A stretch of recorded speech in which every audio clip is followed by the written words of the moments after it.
Ladies and gentlemen, Assalamu alaikum, good evening. Our nation and our armed forces, under the dynamic leadership of Field Marshal Sayyid Asif gave a befitting answer for the tribute that we are paying today. This is to the martyrs of the war. This is in faith to remember what happened, in how many days it happened, where it happened, and this will go down in history for everybody to remember, whether today or day after.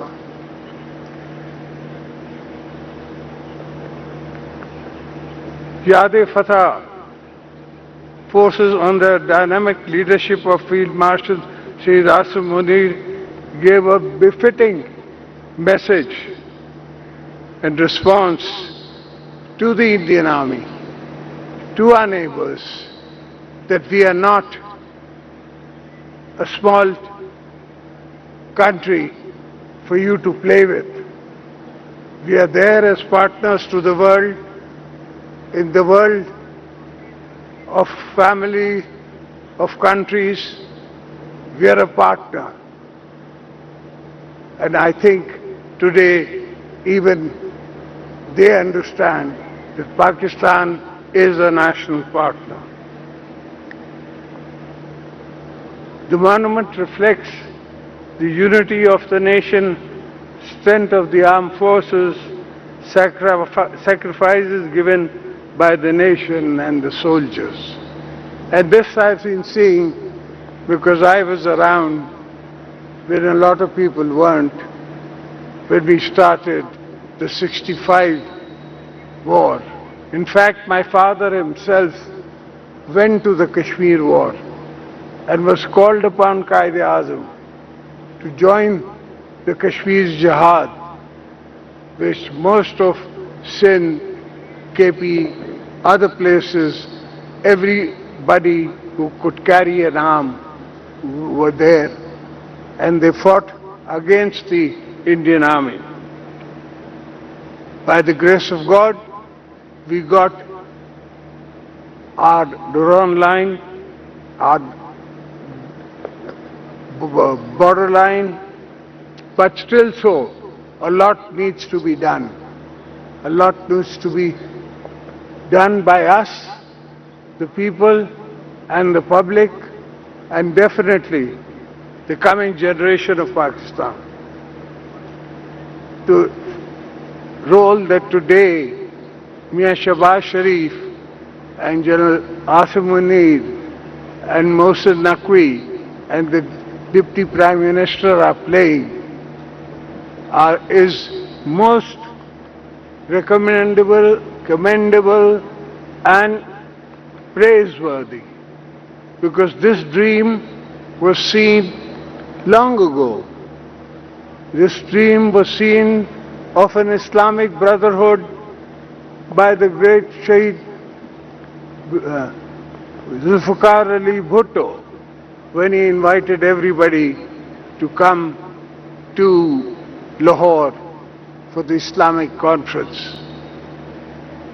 Alhamdulillah, we were successful in that, and we've been successful till now. Life comes and goes. Things happen. Tragedies are part of life. We've seen tragedies. We've seen successes. Successfully, we've managed to guide our system through. I'm not saying that there would not be weaknesses. They always are. But there is no nation in the world that can claim that there are no weaknesses or they have no weaknesses. The role that today we are paying, or God has asked us and given us a chance to play in the unification of the Islamic countries, and then at the same time playing a role between Iran and the US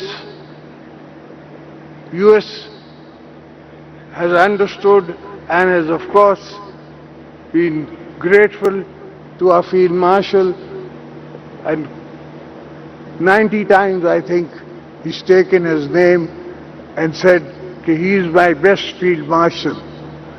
So he's not his Field Marshal, he's our Field Marshal.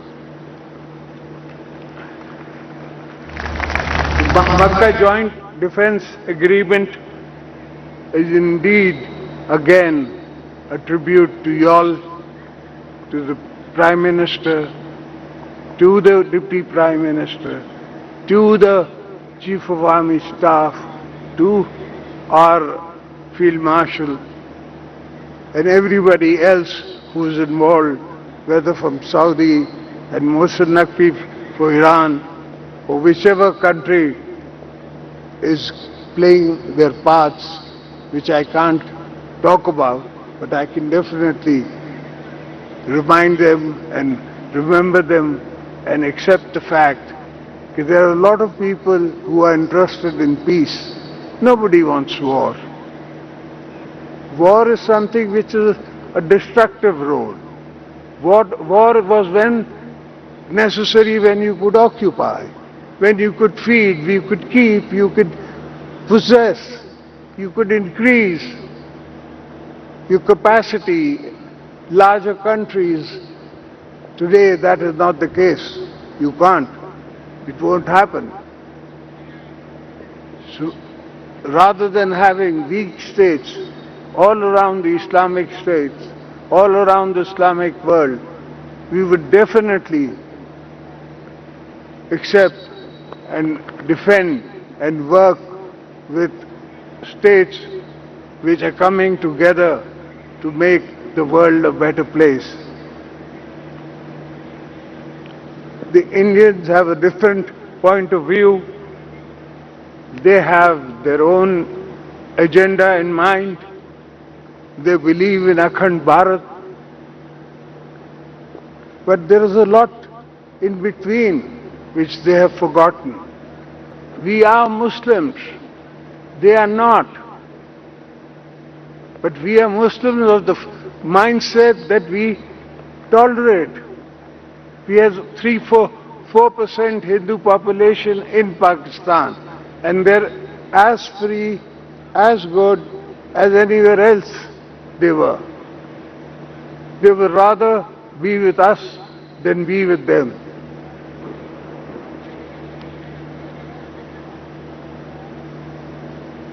The Gaza genocide cannot be acceptable to any nation, any country, apart from Israel.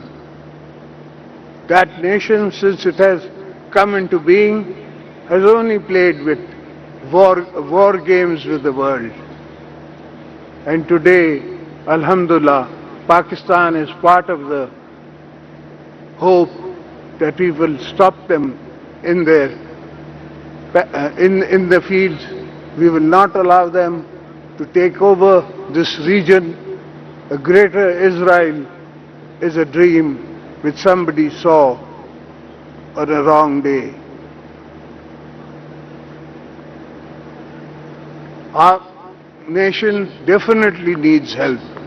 We need help in our studies, we need help in our educational institutions, we need help in our professors, and I'm telling you, this is the era of even the world coming back. I know a lot of people all around the world who at my age or younger than me are coming back to Pakistan. They want to do something for the country, and then living wherever they are living, the promised dream that they had, that dream hasn't come true.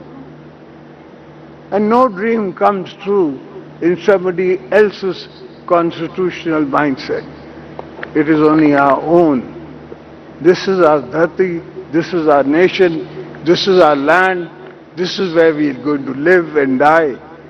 We can count 7 generations in my ancestral graveyard here in Pakistan. Even if I had the offer to be a king somewhere else, I would rather be a peasant in Pakistan than be a king anywhere else. Ladies and gentlemen, I'm sure you have other things on the mind. Independent Palestine is what Qaid-e-Azam Muhammad Ali Jinnah envisioned, and we are following that vision, and we will keep following that vision till our coming generations. We are not bound by only our lifetime. We are bound to this promise for the coming generations also. I hope everybody has had a good time. Good evening. Pakistan, Paindabad, Pakistan Army, Zindabad. Thank you, everybody.